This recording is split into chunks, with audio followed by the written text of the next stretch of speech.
Hey, everybody, welcome to the Coach Russ Propst show. Not Propst, not Propst. No, it's Propst. Jerry White, what's up, man? Just excited that this week we could come here, Coach. Last week, just the hey, how are you kind of show. But today we get to talk some ball with Rush. Football, baby. Man, pretty Love it. excited about Yeah. that. So let's kind of go back last week, Coach, and not the ending that we wanted, but a lot of bright spots when it came to Sure. effort and some kids standing out that maybe has not been in the position to make plays. So good and bad from last week. The good, like you said, was effort. Um, I thought we played with extreme effort. I thought we were the more physical team. Mm. I thought that our kids played on a level of, I call it championship from an effort standpoint. From an execution standpoint, we did not. Um, you know, the old saying that, you're a coward if when you get tired. There's a lot of truth to that because we just gave out, and there's a lot of reasons for that. I don't think we there was some things that happened leading up to the game that I'm not happy with from a standpoint of hydration and making sure that our kids are safe. From a standpoint of the type of water and the things that you should be putting in their bodies. Uh, and it's just it's just unbelievable that we have a medical advisory board in this state that is out of touch with really the reality of football. And we didn't do that in Georgia. They don't do it in Florida. We don't do it in Mississippi. But for some reason, this medical doctor, thinks that you shouldn't give IVs on the day of the game. And so, and I'm not going to do anything that's wrong. I mean, it's not. So, you know, and so we didn't do IVs. And if we were been able to give IVs that morning, we probably win that game going away. Mm. So, Jeff and I go get IVs, Coach. If we go to a restaurant that's got a good drink special, we hydrate Like ourselves. picnic on the weekends. well, Go down there. but it's not a joking matter, really, to be honest with you, because Sure. it's just a bad decision Yeah. on his part. I don't know. I talked to SEC trainers and other doctors, and they don't understand. I called the Houston Clinic in Georgia, down in Columbus, that covered us in Georgia, and they're bumfuzzled by that decision. So he's not the guru of it. Hmm. Dr. Robertson, it's the same situation, not being able to put pads on during the summer like other schools do, with 7-on-7s and OTAs. We're out there going full speed without any pads on, and evidently he never played the game or whatever. But so that's it's not good. And so, What's the medical reason, Coach? and That he don't. they don't have one? I don't know. I You mean, don't know? it's just I don't know. I don't know. Wow. I have no idea. And this is not he. He Yeah. didn't do No. this. This started with Savarese, and he brought this deal on, and it's just we're letting him dictate things through our football program that hurts football in the state of Alabama, in my opinion. So anyway, that's enough being said. But with that, but I think our kids just flat.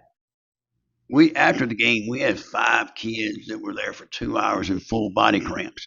So I guess it's okay to take them to the hospital, and parents have to pay the 20% their insurance don't pick up at the emergency room. Mhm. All those kinds of things. I guess that's a better scenario for them. But I'm very critical about it and not happy with it. But anyway, but we're going by the rules. Sure. We're Sure. going by the rules, and we're going to do what they ask us to do, and that's just the bottom line. So Is that something that, just like the rule committee, you guys can make suggestions to the rule committee every year? Is that something that can come up and be voted on? yep, Okay. yep. Hmm. And then, and I mean, and not to belabor point, but there were several things in that game schematically that we did. I mean, in my career, I've only given up 2 or 3 onside kicks in 43 years. We gave up 2 in the same game I've not seen it at Coosa either. ever. I mean, you just that should not happen. And if I was going to kick the ball to any one person, you and I talked about it, Jerry, Zayden Franklin would be the guy I'd want to handle it every time. And he just unfortunate that he was able to, but I think a lot of it's because he was that tired. Sure. And so that was that. We had missed a field goal, chip shot field goal. You're going to hit 80% of the time, 85% of the time. Miss an extra point.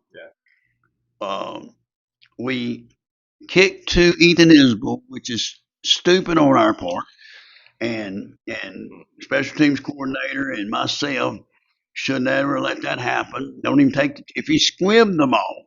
Yeah. Anywhere but to Ethan, we're gonna win that game. Yeah. And so you got that issue. We shank a punt. Okay. We kick off to them and they fumble, and Rex tries to scoop instead of fall on it. So at the worst case scenario, we're going to be inside their 20. Whether we score on that possession to put it away or we kick a field goal, either way you win it. Yeah. So there were 7 kicking game mistakes, 2 onside, the 2 kickoffs where they fumbled and they return it. The shank punt. So we just did not play well in special teams at all, not even remotely what you're supposed to do. And I think that was the difference in the game. And then there was a call in the game, and officials are going to miss. I talked to Jason about this. Yeah. There was a 3rd and 7 at the 36, 1:26 to go in the game. They throw a pass. They had an offensive lineman downfield over 10 yards. Right. We talked about it. I mean, he's even with the receiver that called it. That's right. I mean, how do you if you're umpire, how do you not see that? And if you see it, guess what? Now they penalize it all the way back to the 46, and it's 3rd and 17. I'm not saying they don't go score, but the chances of scoring is not as good. Right. So they're at the 15, all the way back to the 46. I'll take that every time. So there's all of those things. Like I said, there's so many things like that to where, and then the 2 coaching mistakes I made. So you can't blame it on the official. You got to blame it on me too. Not going for 2 at the end was a mistake. At the time when Mac ran the ball in, they had quit. Yeah. They looked like to me they had quit. Yeah. And so I never thought that they would catch us, and I probably should have went for 2 anyway, instead of being stupid and going for 1. So that's on me. And the other mistake I made was with the 5-minute mark, 4-minute mark.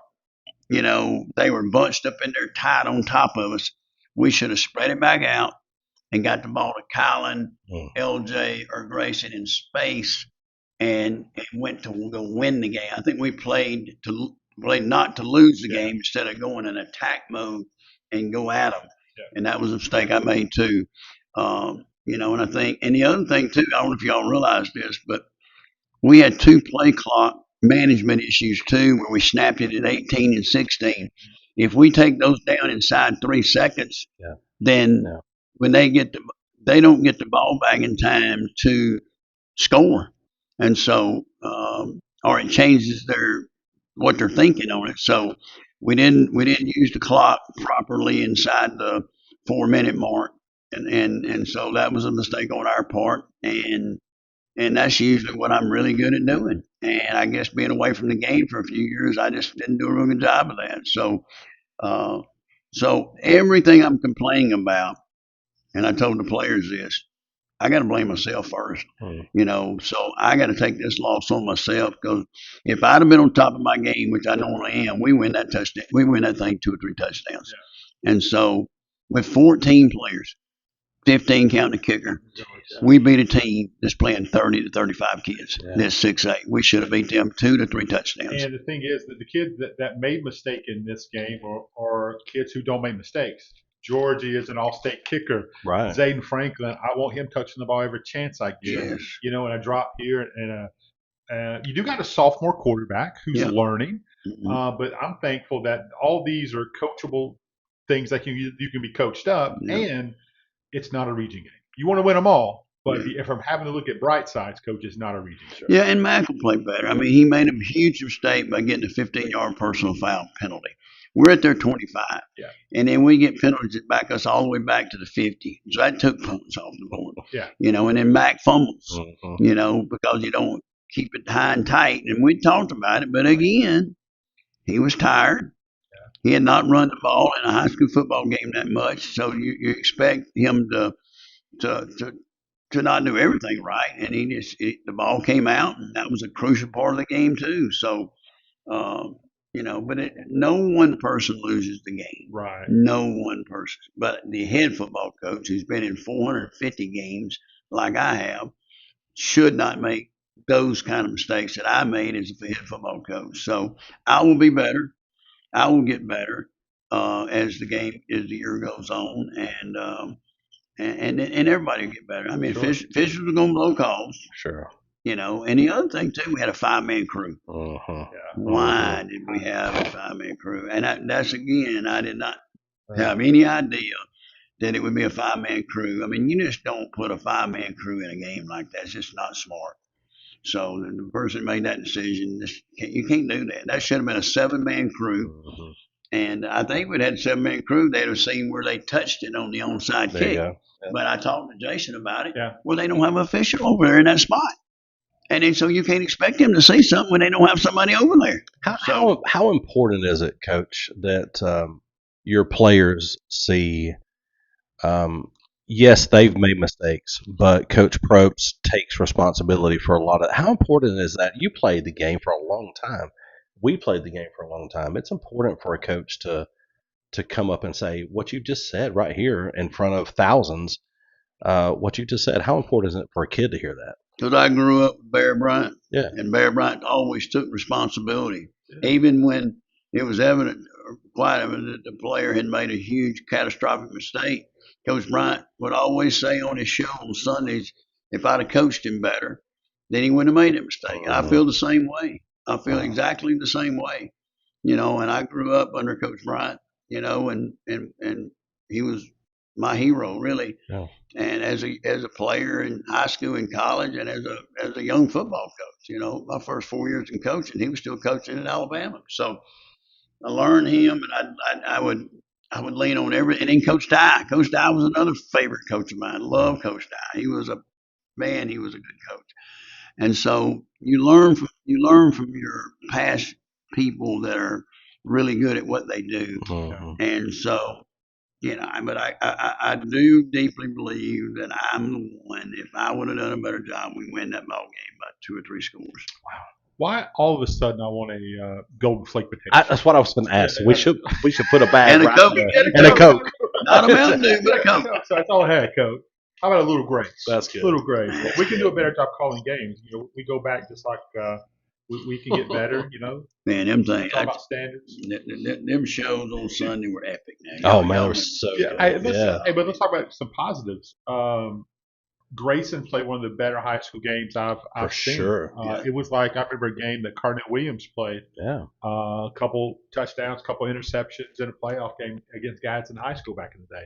Grayson's pretty special as well. Now, Grayson Malone was a really good player, and I talked to Andrew Burkett, who's the secondary coach of South Alabama. We're trying to get him on a visit. He was supposed to go last week, but he was just too tired coming back from Pierce County and Pell City and all that stuff. But right now they've got him as a preferred walk-on. But I really believe as the year goes on and we can play 13 more in a 14-week period, I think people like Grayson Malone, Zayden Franklin, L.J. Mostella, those, Dude. and everybody knows about Colin. I mean, Colin is an elite player, Sophomore, and he may be the best player in that class. Yeah. Of 28, he may be the best player in the state. Who does he remind you of some of your past players? You've had some talented kids. He reminds me. I didn't coach David Palmer, but he reminds me a lot of David Palmer. Yeah. I mean, he is that kind of elite player. But as far as spectacular plays, Chad Jackson would be one that I would probably put in there. They're different players. Chad was more of a true wideout that was 6'1", 205 that could stretch the field, but he could also. Where Colin is more of a darter and a slasher, but I think he's in that category. And Chad was the first pick of the second round, and should have been middle. He messed up, or he'd been about the 16th or 17th pick. But I think that Colin's one of the best true young players that I've ever coached. Wow. He's in the top 10 of the best players I've ever coached. So hear that. And so he's got a great career ahead of him, and in the future we just got to get people around him, man. We got to get other people around him. We lose 10 seniors, but I thought Mac played good. He ran the ball well, and I think we snapped it over 70 something offensive snaps, man. That's a lot. That's crazy. Crazy amount. And the heat and yeah. And any final thoughts on this game before we move on to the next one? Again, I know all these battles help down the road, and you put these kids in positions that some of them never been before. It's got to make you feel good. Well, Trayvon, he played a really good corner position. 2 weeks ago, I never thought he'd see the field. Yeah. And he played well. Yeah. He made one mistake. He blitzed one time because he got the wrong call, and they threw the touchdown pass. That's how they scored the first play. So I'm very proud of Trayvon. I'm very proud of Rex. I'm very proud of let me see who else. Obviously the offensive line. I thought we were down one player. Yeah. And Cade Bickler had to play guard. Didn't play real well there, but he played good on defense. But, I thought we scrapped and played. I mean, we held them to less than 200 yards of offense. That's crazy. I mean, and had 3 interceptions. Yeah, that's right. So, we played about as well. 5 or 6 total turnovers. You count right. Over on downs. Down on downs. But I thought, the Pierce kid.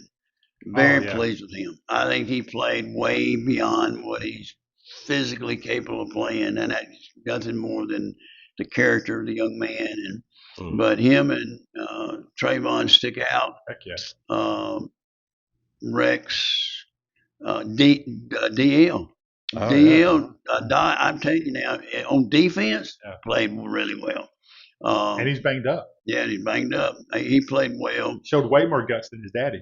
Yeah, easy. And Rad, Chelsea's kid. And I think Zayden and Rad played well at the tackle spots. I think we were hurting it. And Maddox continues to get better at center. He continues to get better. So, but people like Cooper and and then Pierce. Of course, Pierce starts on defense, but we have got to find 6 or 7 more players over the next 6 to 7 weeks that can come in and play 20-25% of the time to give our kids some rest. If we can develop 6 to 7 players, I don't care if they're 7th graders or seniors, it doesn't matter. We have got to develop 7 players that can help us down the road. And now we're not just playing 14, 15, 16. We're playing nearly 20 players. There you go. What about a 7-year-old? That jersey right there, Jet Helms. That's his World Series jersey he gave us yesterday. He's a 2nd grader there at Coosa. The Jet Helms, by the way, Coach. The Jet Helms. You'll know that name. His mother is Andrea. Yeah. So when they presented us with that yesterday, he's a really good player, man. Boy, I'm telling you, he's a good-looking kid. Yes, we say that all the time. Good-looking boy. Yeah. So we got some people that are blowing up the comments right here, Coach. Real quick, Jerry lays out the segments pretty well, but Andrew Ford, ZLA Solutions, should be a sponsor of the show.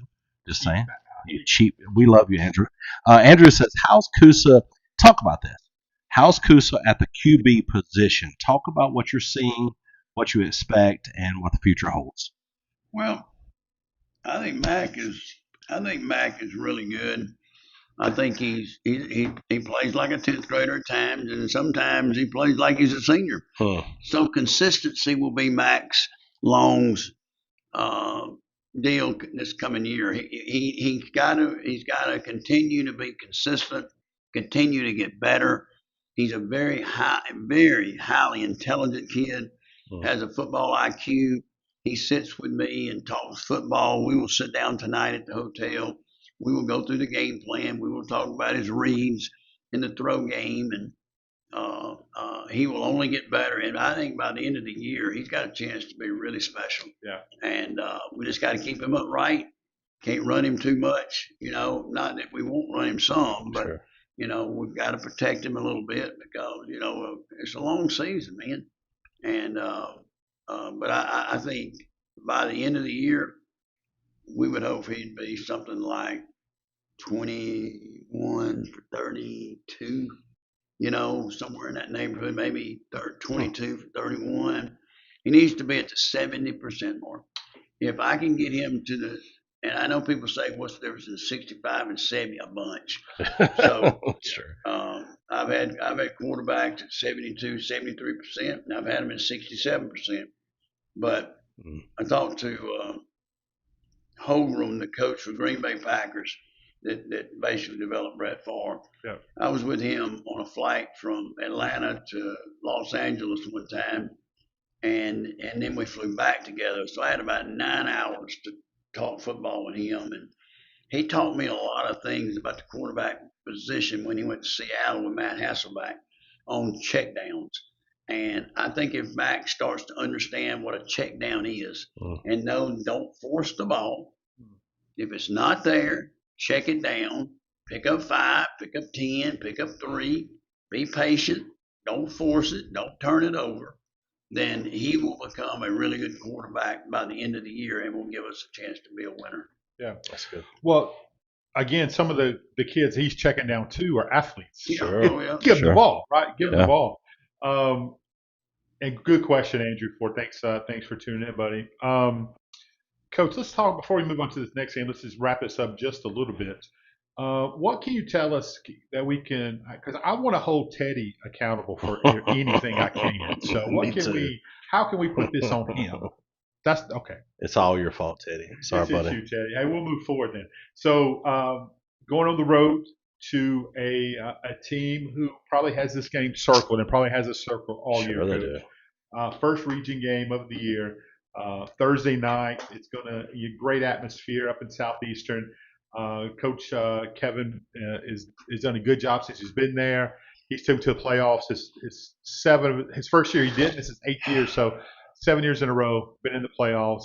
Hit the third round once. Second round last year to a Sulligent team who played in the semis in a very good game. So their cupboard is far from bare. Right. We've watched them on tape. They're pretty basic what they do, but sometimes being basic is pretty good. So, Sure. Coaches complicate game plans and complicate what we do, but they're beat up a little bit. They've lost their best player, number 5. He had a broke collarbone or dislocated collarbone. Really good athlete. Their best running back nearly amputated his toe with an anvil that dropped on it. And they are beat up, but they'll come to play. They got us at a good time, And I told on another interview I did today, I was telling, I woke up this morning at 8:45 and I went to bed at like 11, and that is not natural for me. I mean, but I woke up this morning and I was tired, very tired. So, and you can tell by my voice that I'm tired. So that relates to me of my players. So I think tonight's hotel will be more about them concentrating on their academics and getting restful sleep tonight than it is grinding them in football related matters. So we will put them to bed at 9 tonight, take their phones away, put them in the bed at 9, lights out at 9:30, and let them sleep till 6:15, 6:30 in the morning. So I just believe that because of the short turnaround, we need it. I mean, maybe one of the keys to the game may be what we eat tonight and how much rest we get. So we just still have not recovered. Because Sunday, we were so beat up, Jerry, we couldn't practice Sunday. And really, Sunday for us was Monday this week. So we did not practice on Sunday. We just watched film and lifted weights and did a little jogging. Monday, we had a pretty good practice Monday morning. But then yesterday, we went in just headgear shorts for about an hour and 50 minutes. Probably was out there 30 minutes too long, but because you can tell we're a little bit dead-legged. And then, of course, today, right now they'll start the weight room here in about 5 minutes. we'll do 30 minutes of weights, and then it'll be in a special team film. And then obviously we'll go out and do a short walkthrough today, just trying to recover.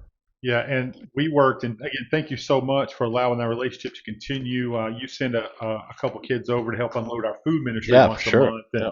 I think they would have rather worked out yesterday, Coach, Yeah, because it was a big a trailer for lot. Radley and Zayd, It man. was 200 pounds worth of sugar stuff. I mean, it Yeah, was so thank you guys flour. so Excuse me. much for that. It's crazy. And before we get more into this, Coach, I need Rush, I need you to make my pastor know that my youth group numbers are going to be low tonight because some of my kids are staying in the hotel. Sure, Okay. sure.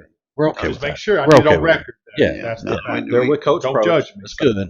Alan's gonna give them a good word tonight. We're good to go. He It's will. good. He will. So they're playing. They played the school. Southeastern opened up with Glencoe. They lost seven to nothing with Glencoe.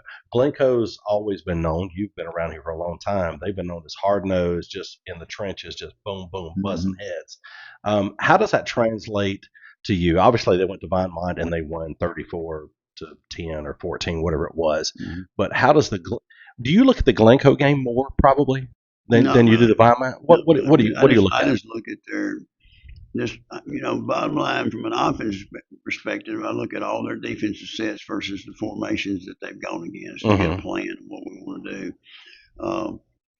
So it's all it has nothing to do who they play. It's just what they're doing and how they're lining up to different formations, how they handle motion. Motion is good, but then motion also makes you tired quicker. So because you're having to run across, you're having to run, do a lot of running and this, that, and the other. But we have a thick playbook, and I'm trying to add a lot of our stuff that I've done, and I know Alaric's the stuff that's run in the past few years, but it's really not a sophisticated throw game. Not a lot of read progressions in it. So in what I do, there's a lot of full read progressions. You've got a 1, 2, 3, 4, 5 on just about all concepts. So based on a lot of things. So like tomorrow night, we're going to take in 4 concepts that we did not run last week that I feel like can help us.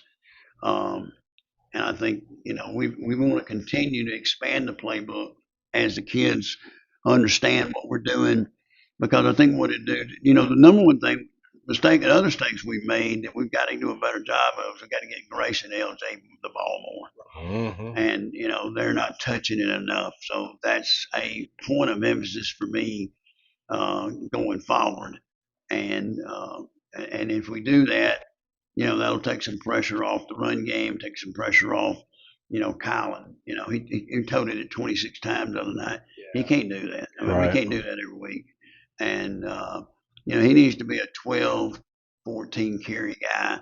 And then the rest of it, he needs to touch the ball on the perimeter 10 to 12 times. So, and then he's going to touch it on punt returns, kickoff returns, and all that stuff. So, it's all about ball distribution. Tight ends have got to touch it more. LJ's got to touch it more. Grayson's got to touch it more. And then Mac ran it about 14 times. That's too many. Yeah. And he's running 5 or less. So those kinds of things we will adjust in the coming weeks. Well, growing up, his whole life, LJ was a running back coach. I didn't fool you. I watched his games. I knew he was a running back. A couple good questions here. This one, you can take it seriously as you want to, Coach. It's anonymous. It's not anonymous, and I will say his name. But have you been contacted for the Alabama job yet? That's Robert Joe Underwood. Yes. Jeff's dad wants to know. He's a little disappointed. He's excited about that. Well, I would be disappointed in the way Alabama played too. Boy, I can tell you that they would, if I was down there, or a lot of good high school coaches, they wouldn't have. We would. I promise you, we'd tackle better and we'd run the ball better on defense. Hey, just announced too, Coach. Coosa Christian is a AISA Blue Ribbon School at the top academic award. Come on. So hats off to the academics there, Coosa Christian. Thank you, Andre, for letting us know that. Look at Julie Delp being all. Julie Delp doing work. No, Julie does Miss Justice as well. No, they do a great job there. Yep. We got great teachers that care about kids. Sure They're not doing it for the money. That's a fact. That's a fact. And so, but we do have a good culture, good academics, and just a good it's just a good place. I mean, Yeah. I really like the people there. I like the teachers. I like the administration, and You look happy there. I Can I say do. that? I do. You Yeah. do I look do. I relaxed. do. He does. I far, do. far more You so. know, I told y'all earlier, it's back to my roots. Yeah. Yeah. You know, you're back to where how I grew up and how I started coaching in Heflin and Asheville. Well, And, not all the way back, because I ain't seen you do one load of laundry yet. no, I know that yet. Okay. Oh. I have a Okay. good So wife. he, I have a not good Asheville wife. went. Hey, here's an anonymous question too, Coach. Ask Rush, when does the defense get the ample amount of time at practice they deserve? Oh, ouch. That has to be 10-year old. I'm just reading the question, Coach, and it says keep this anonymous. It's got to be one of them. Oh my gosh. They get more time than anybody. Lord have mercy.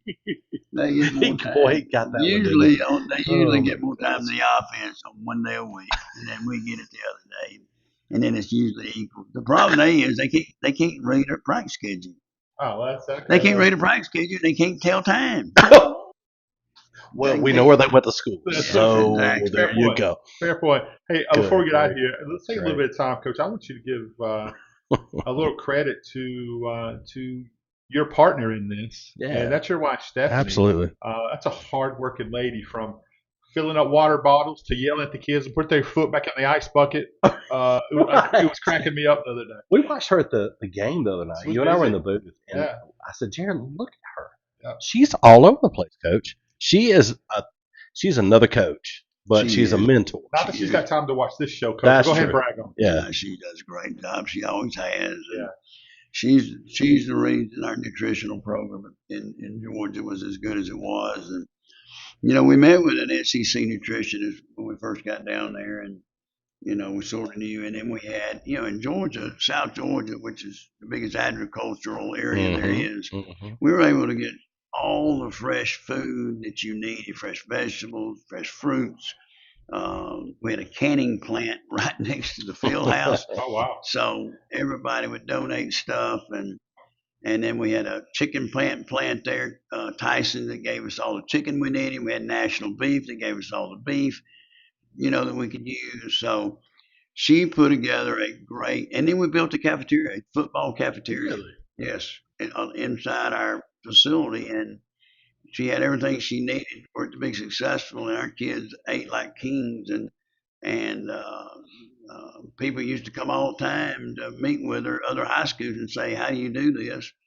And so she just understands two things. She understands the nutrition of an athlete.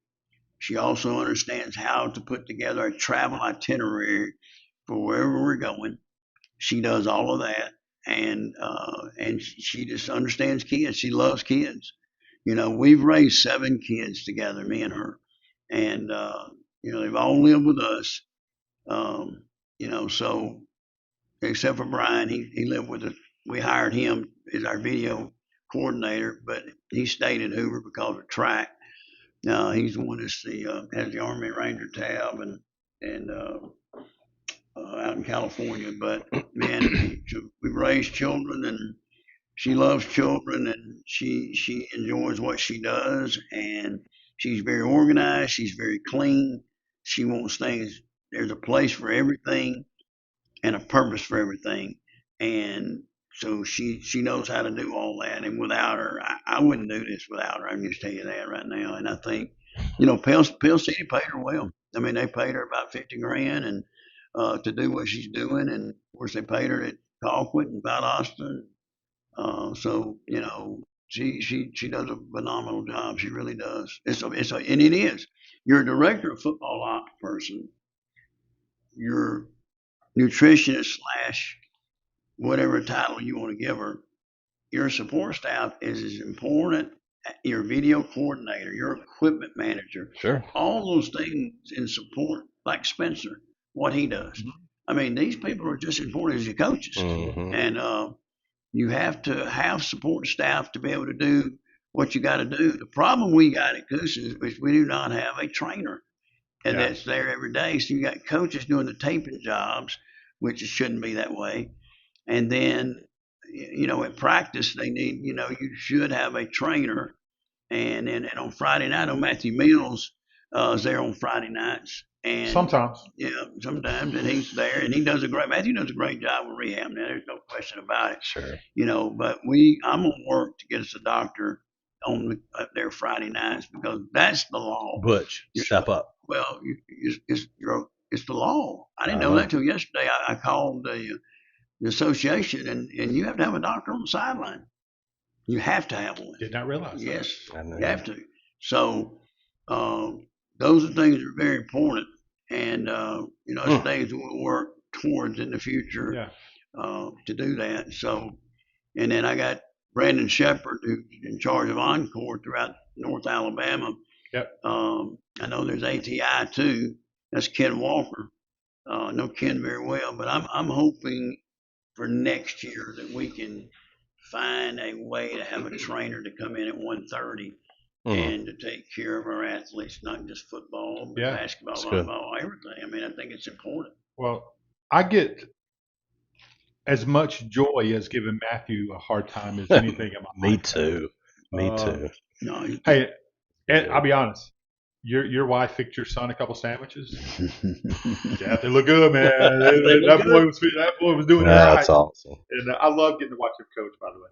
Hey, anything in closing here, Coach Propst? I know we need to bring the noise, bring the people, but if you got the cowboy bells, stay away from my microphone. Hey, makes for a tough broadcast. Well, I want our crowd to go. I'm excited about starting region play, and and then we got Blunt in the middle of the year. That'll give us another test, and Tuscaloosa Academy will give us a test at the end of the year. The beauty of our schedule is we got an open date prior to the playoffs to get us healed up, so that's good. Yeah. But again, we got a lot of people that do a lot. Josh Dodd does a lot of stuff for us. Never heard of him. Michael Moore does a ton of stuff for us.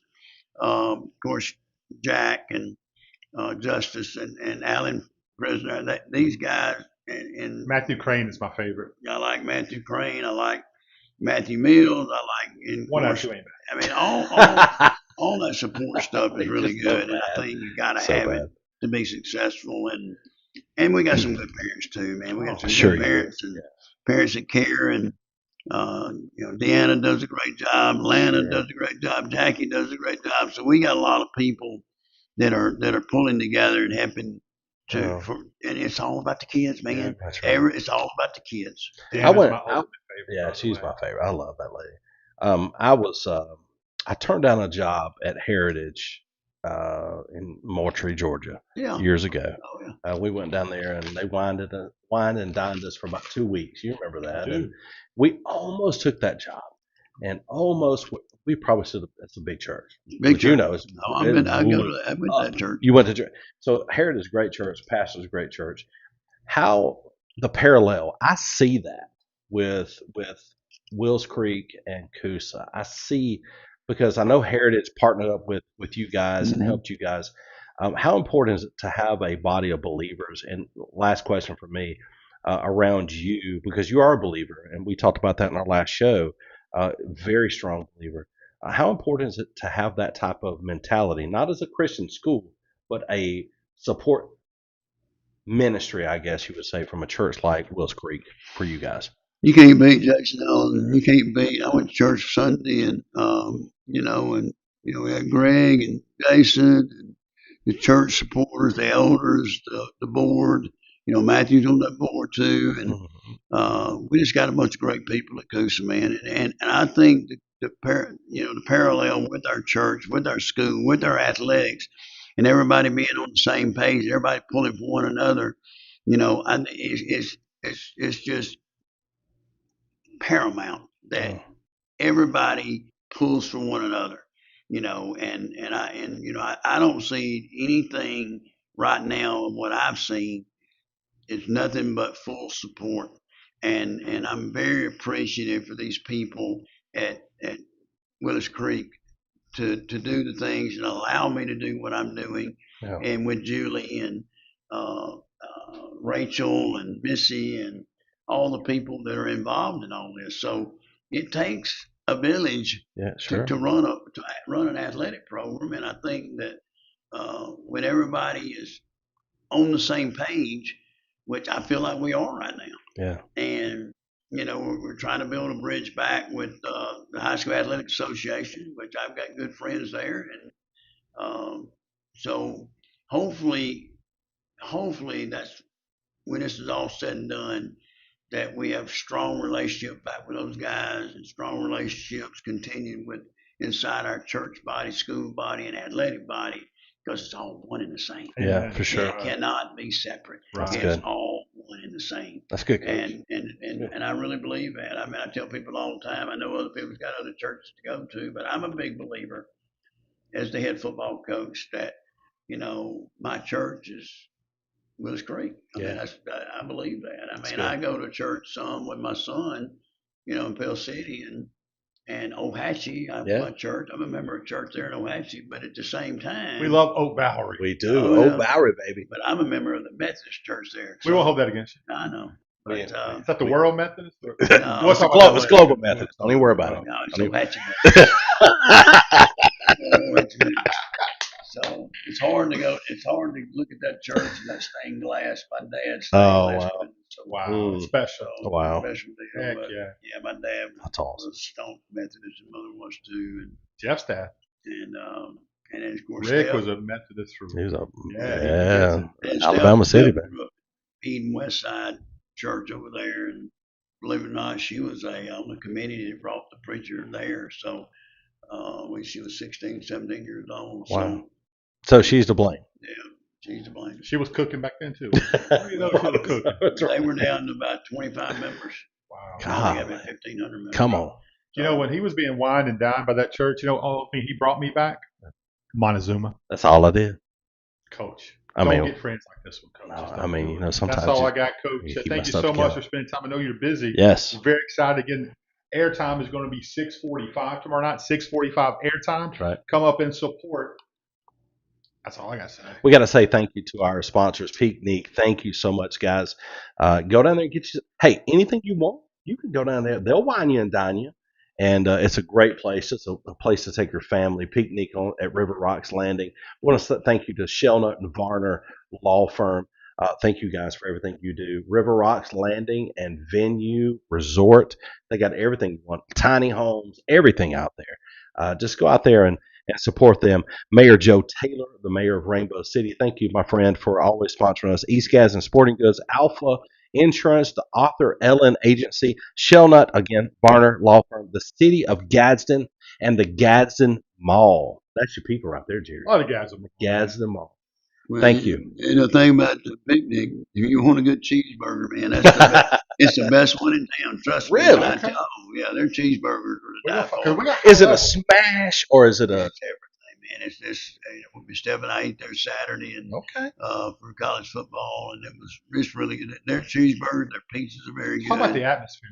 I like it. You got TVs to watch the game, and you sit there and eat. They got a little outside bar that's right there on the river. I mean, so it's pretty neat. I think it's really, really good. So if me and Jerry come, you'll hang out with us? Yeah, I'm only live like 75 yards from the peak. Here's all I know. That's awesome. Is my high school principal